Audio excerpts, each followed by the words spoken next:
Welcome to the Grow Your Business and Grow Your Wealth podcast with Gary Helt. Gary is an expert in helping business owners put together a plan that will provide a better future for their businesses, themselves, and their families. On the podcast, Gary interviews other professionals who share his vision, and together they share secrets and strategies any business owner can use to build a better financial foundation for your business and your life.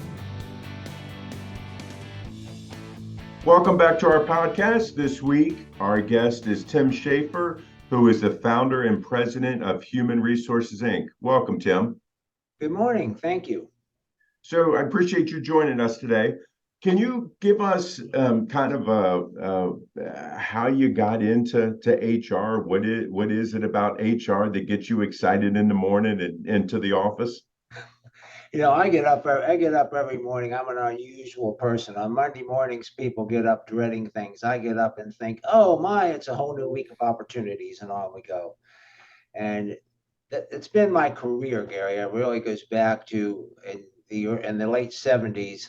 I worked for a Ryder truck rental, and Ryder truck rental was kind of interesting because they believed in the profit center type process, and so therefore nothing was controlled from the corporate headquarters. It was all controlled in the field, and I was a local manager, and consequently you did everything by yourself. You were in charge of hiring, you were in charge of firing, you were in charge of safety, you were in charge of union negotiations, you were in charge of the whole range of things. And a few years after that, I was a good corporate citizen. Every time they said, would you move to? I said, sure, I'll move to.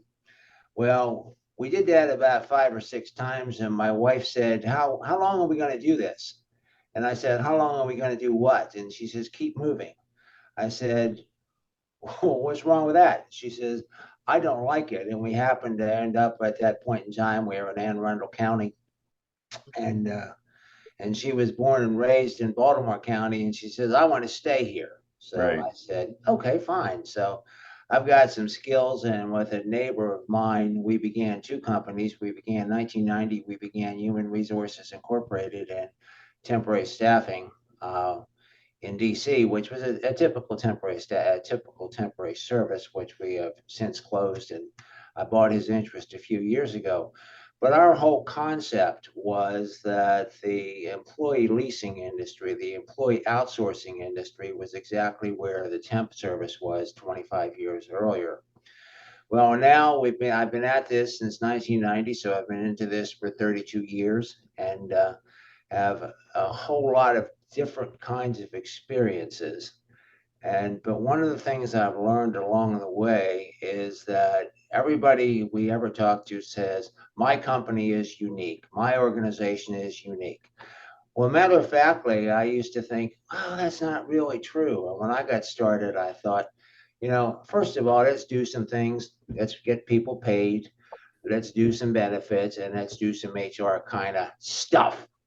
Well, in doing the HR, I thought, or payroll, I thought, how hard can that be? Every 2 weeks, you take number of hours worked, you multiply it out. Well, today I know a whole lot differently than I did then. I've gotten quite an education over the years from time and place. And from a human resource perspective, as an avocation, I was a Dale Carnegie instructor for 25 years, doing the basic public speaking course and doing a course called a course which is an orientation for new managers, people who particularly had, when the science disciplines or the accounting disciplines didn't have any opportunity to supervise and didn't know how to attract and motivate people. And so I said, well, all these things melded in. So 32 years later, here we are, and that's how I got to where I am today. So right. Yeah, I think it is funny because everybody does think that their business is unique, and as many things, you can dress them up differently, but they're still kind of the same fact pattern. So, in your years of doing the payroll and the HR and things like that, what have you found to be kind of the biggest mistake that business owners make when it comes to payroll and HR? They walk in without understanding it. And one of the things I've learned in my business career is almost every industry has its own vocabulary. Hmm. People will call us and they'll say, "Can you help us with payroll?" And we can't answer that question, yes or no. And the reason we can't is because my first question has got to be, Gary, if you call me, what is your definition of payroll? What kinds of things do you think are included in that process? And we run into the same thing with benefits. When we talk to people about benefits, we have to ask a question. And the question is, in your business or in your organization, why do you offer benefits in the first place? What's your motivation? Why do you do that? And over the course of years, I've gotten probably a gazillion different responses, ranging from all the way from, I thought I had a legal obligation to do it, all Hmm. the way through to a process that says, gee, I think it's the Christian thing to do. I'm not debating any one of those. Right. Whichever one they choose is fine. I just want to understand what the perspective is. And then the third thing, and the third platform that HRI operates on is really human resource consulting. And it takes us a little bit of time to get over, people think I have a firm belief that over the course of years, we've all been taught management by exception. And so consequently, we look at the aberrant behavior and that's what we focus on. Well, I go a different way. I believe that every employee, or almost every employee, there are certainly exceptions, but I believe every employee comes to work every day with the intention that they're going to do a good job. I want to do well today. And somewhere along the line, the leadership of the organization just makes that not work well. They do things to take away from people. And I think the process is this. And I was actually having a chat with my wife last night. She was talking about the fact she has cleaners come in every 2 weeks. And after they leave, she's always unhappy with something. And I said, well, let's just slow down here. I said, they were here. I said, there were 3 people here for 2 hours, so they worked 6 hours. I said, did they screw up for 6 hours? And she said, no. She said, they just didn't do this, this, and this. And I said, well, let's think about this for a second. They work well for 5 hours and 55 minutes, yet you're emphasizing the 5 minutes that they didn't meet your requirements. And this is one of the processes I think, we have to begin when people start to talk about human resources. And when we get called in, sometimes it's remedial, sometimes things are broken and they need to be fixed, or there are compliance issues, or whatever the case may be. But we really prefer to work on a platform that says, if it's a good organization, we want the human resource function to help make it a better organization. And if it's a better organization, we want our addition of human resources to make it amongst the very best organizations. So rather than say, well, let's go be fixers, we want to be improvers. Right. And one of the ways that you have to do that is you have to change your orientation a little bit. And Sam Walton had a very interesting thing. He had a program called DWD. And there was a story told about him walking into a Walmart store, and DWD stood for damn well done. And he would walk around the store catching people doing things well. He would write them a little note and he would hand it to them and sign it. Well, we have to stop and we have to teach people to stand back a little bit and let's talk about the things that are going well. Let's talk about the things where we excel. And let's also talk about structure in an organization that become obstacles to workers achieving whatever it is their maximum potential is. What kinds of things, we have a way we throw obstacles out there one after the other. And so what are those obstacles? How do we get rid of them? And the question always is, we ask people, how did this get started in the first place? Because there's always something that triggered it, and somebody chose a remedy which was a universal remedy to a small problem. And those are the kinds of things that we get involved in all the time. So they become really interesting. Every time we work with someone, it's like a puzzle. It's like putting a puzzle together. But we always try to work on the plus side. And rather than be fixers, we want to be motivators. Right. I mean, I think you bring up a really good point because, as business owners, we're kind of rushing through the day. I don't want to say rushing through the day, but we are rushing through the day because we're trying to get work done. We're trying to be efficient. We're trying to do all of these things. And lots of times, we see the things that aren't working That's and right. we want to try to fix the things that aren't working, and we're not paying attention to what is working and commenting on that those things are working. And I think that lots of times as a business, because I'm guilty of it, especially during tax season, I'm like, okay, well, why isn't it, type thing, instead of focusing on, because like you're saying with your example with your wife, it's like, okay, they did 99% of everything good. There's that 1%, and you're going to harp on that 1%. And I think we need to take a step back, because as an employee, they don't want to just hear about the 1% all the time. That's right. They tell them about the 99% and not harp so much. Yes, you do still need to talk about the 1% and help them improve. But I big point right there that you talked about, that I think that everybody, really needs to take to heart, because sometimes it is difficult for us to slow down and think about that. Yeah, it is. It is. And sometimes and once again, it just goes back to we've been taught for years management by exception. And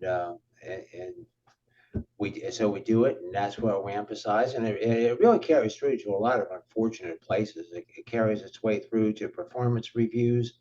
When it's time to give an employee feedback, the first things we think about are the things that he or she didn't do, Right.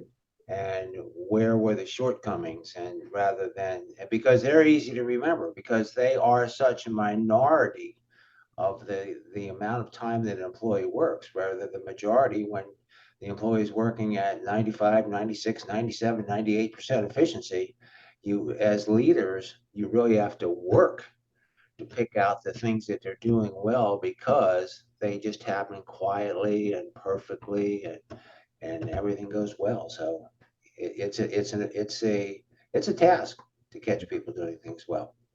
Now, at HRI, do you work with the business owners and try to help them change their vocabulary from, instead of being a quote unquote manager, now they're a leader, using the right, verbiage and things like that when they're talking with their employees?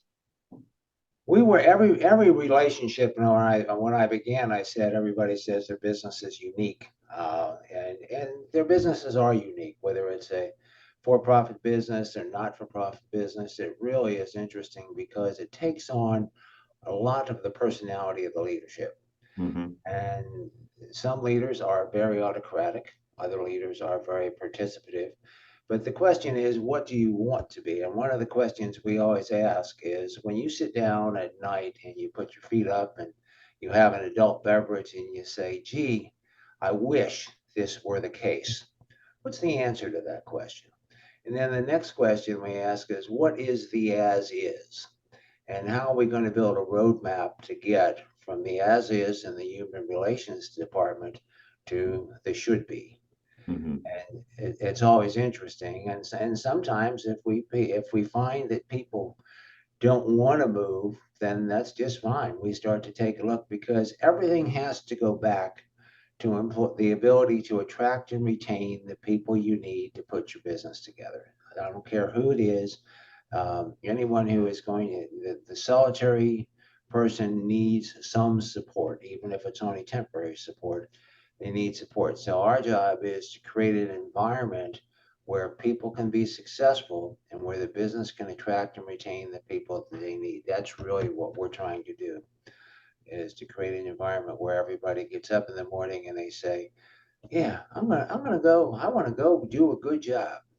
And every once in a while you'll find an employee who figuratively wants to roll a grenade down the aisle in the office and see what happens. Right. But they're few and far between. And the vast majority of people come in every day and they want to do well. So our job is to create an environment where they can be successful.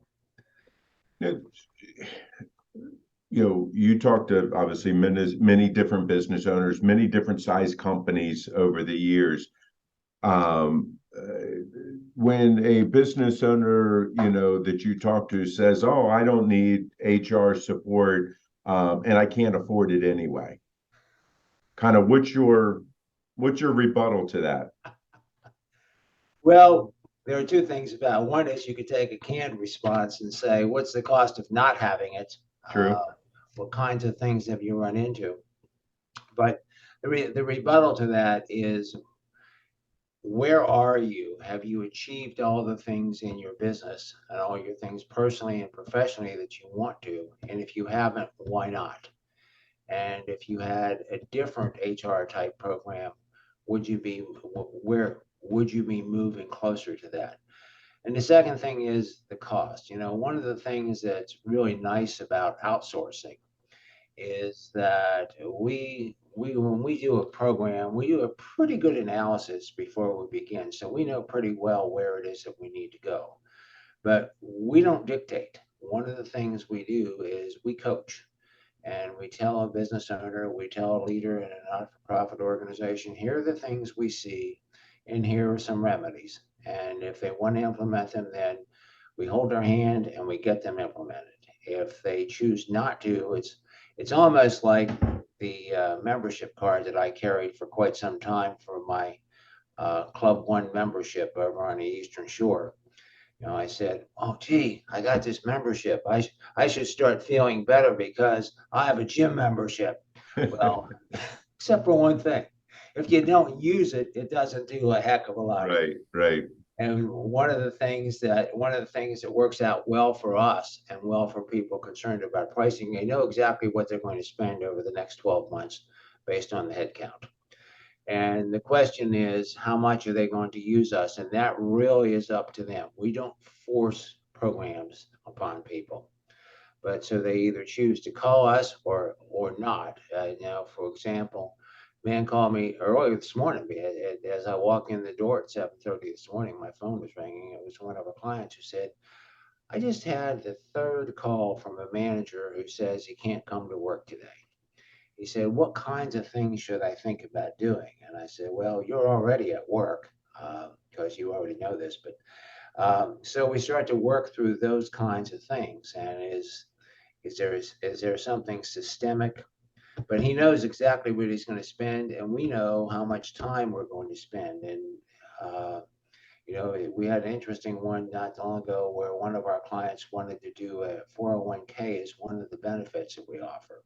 Mm-hmm. And this client has been with us for over 20 years and uses very, very little of our services, except for he decided to do a 401k profit sharing distribution.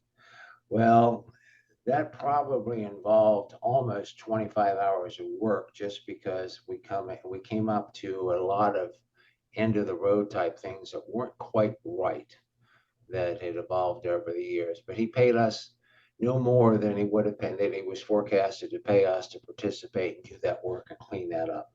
In other years, we've collected a fee from him and heard from him very little. So, but it's a very predictable cost. And the question you always have to ask is, what is the cost of not doing it? Right. What's the cost of not knowing how much you should be paying somebody? What is the cost of not knowing what turnover is?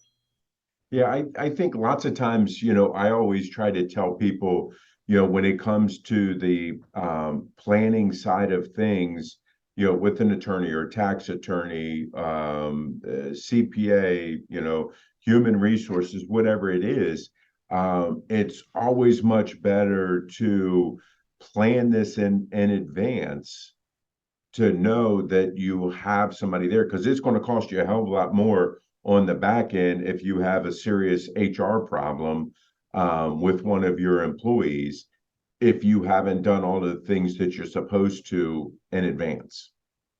You are right. I think you're right on target with that. That's the right analysis.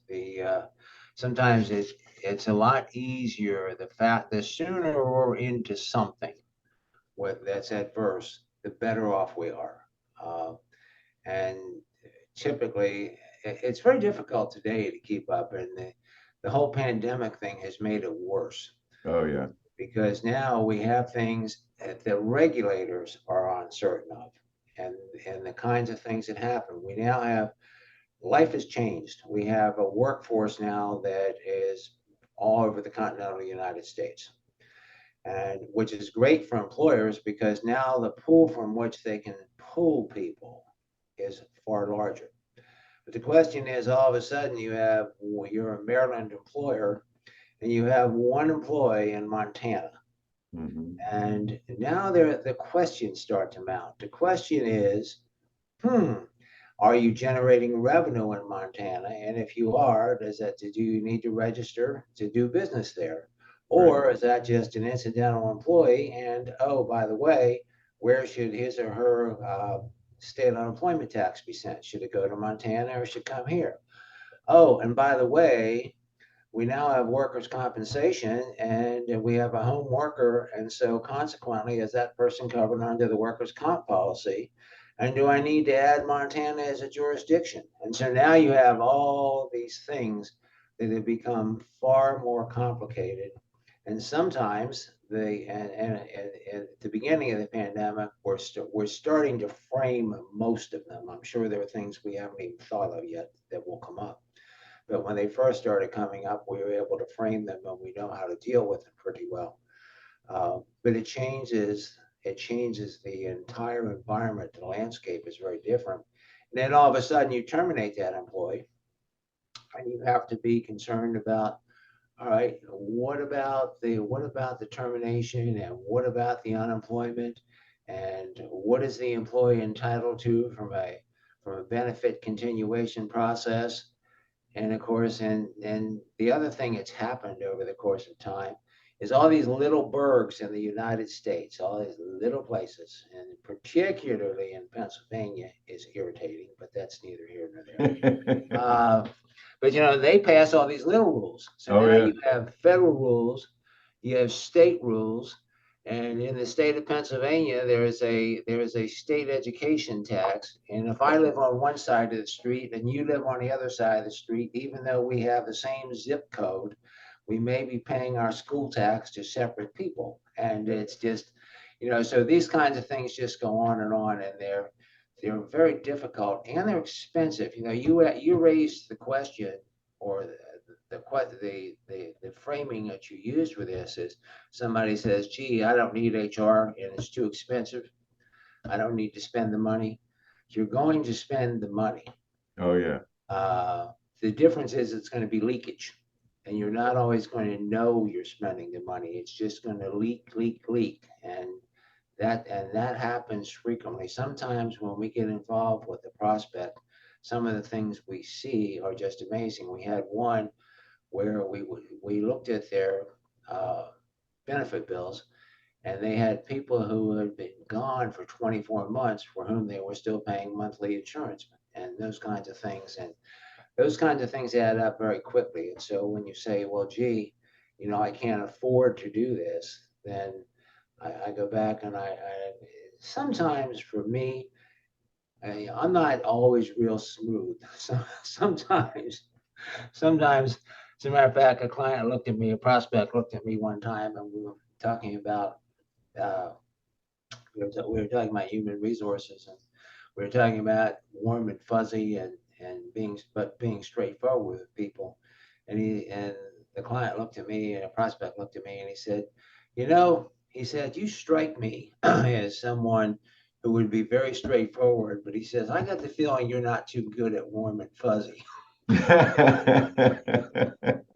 So I said, well, I may not be too good at warm and fuzzy. I said, but we'll get the job done, and we'll tell people the kinds of things that they need to know. And this, which kind of led us down another road. Earlier I said we try to create an environment where the worker can be successful every day. Sometimes they don't know what to do, and this falls upon leadership. Right. No one is properly outlined. And the question I always have to ask is, Gary, if I come into your place, how would I know when you did a good job? If I wanted to look at your performance, how would I know when you did a good job? Well, Blah, blah, blah, blah. I did this, I did that, I did that. Well, how did you know what you were supposed to do every day? And Right. usually when you're trying to talk to people about clearly understanding what's expected of them, we have a tendency to do that. We write this job description and we're proud of ourselves for our job description. Except for one thing, it goes on a shelf and collects Yep. dust. And then after that, the employee starts to migrate to what he or she really wants to do and what Mhm. they really like to do, and they're not doing what the job description was calling for. Well, the job description existed because as an accountant, there should be a return on investment in everything. Right. And if you're going to give an employee 50 or 60 or $70,000 a year, and I'm talking about salary cost of to have that employee, you need to get a return. And the way you express the return you want is in the job description. And the way you decide the performance is to do a performance appraisal related to the job description, except for the fact if a job description is fluffy, if it talks about maximizing or minimizing, what does that mean? How do we minimize things? Right. How do we maximize things? It has to say we have to reduce our bad debt to less than $20,000 a year. We have to be able to add 6 new accounts. The easiest people to evaluate clearly are salespeople. Oh yeah. Here's what I expect of you. I want Right. 7 new accounts this month. I want $100,000 in revenue, and away we go, and we do a good job.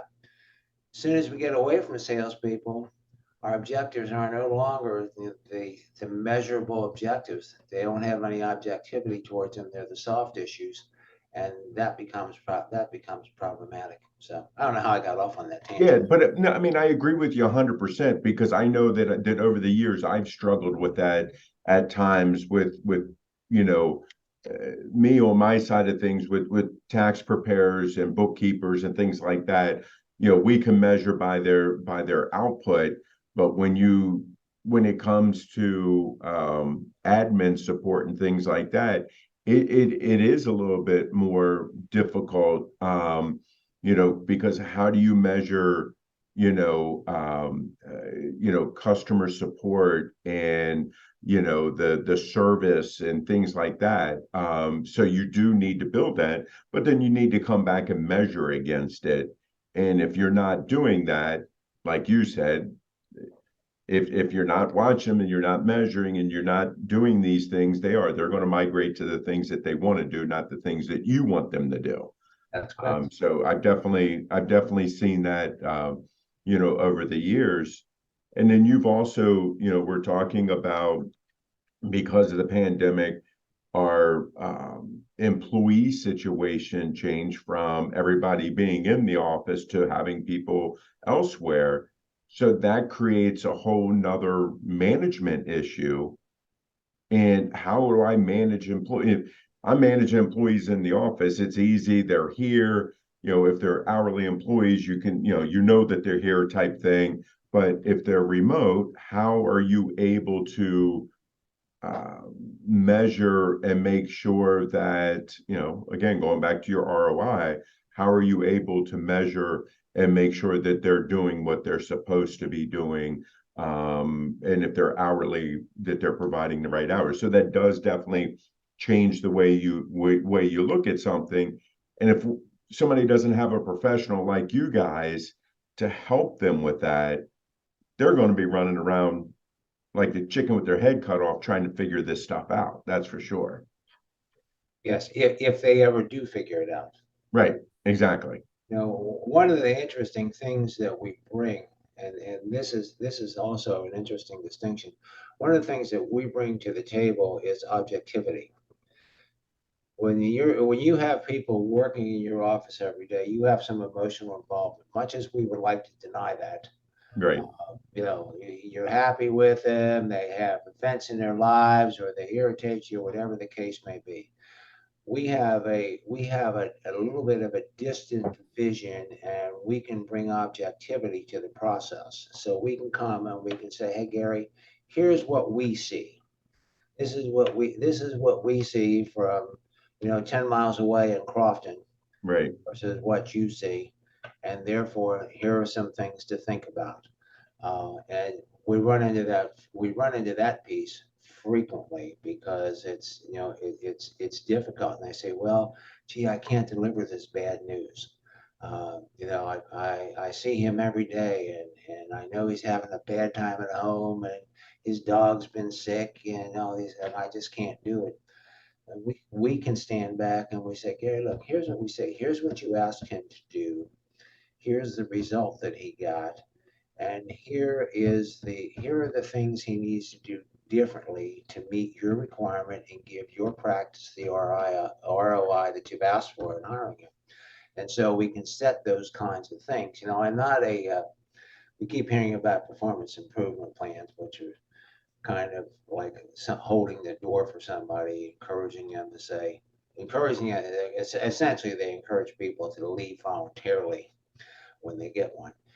There are a lot of people who can be salvaged, and the reason that they're not is because their leader either looks at them on an emotional basis rather than a practical basis, or can't deliver bad news. Right. And this is another thing we've been taught over the years is that, Gary, you're really a good guy and you did this, and this well, and here's what you need to do differently. After the but, you didn't hear anything. Right, exactly. So you're walking out saying, oh, I just talked to my boss and he thinks I'm doing a great job, and I'm going to walk merrily on down the path. People want to know. They want to know differently. And contrary to what we think, the more feedback we give them, the more honest feedback we can give them when it's not couched in an Oreo sandwich with, here's the good part, here's the bad part, here's the good part before you leave. The middle's gone.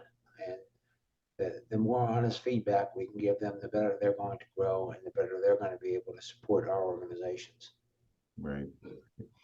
So Tim, we've covered a lot of stuff. I've gotten a lot out of our talk. I'm sure that the listeners have also. What have I not asked you that you wish I had? I wish you had talked about vocabulary. Uh-oh. And what does people, as I said, people call and they say, can we do payroll? Well, okay, what is payroll? Well, I don't want benefits. Well, okay, what are benefits to you? And let's get into that. And one of the things we have to worry about diligently is we have to figure out a better way. And this is incumbent upon us. This is not incumbent upon anybody who's calling us. It's really incumbent on us to figure out better definitions and make sure that we are talking about the same thing when we go to the frequently used words and expressions. Great.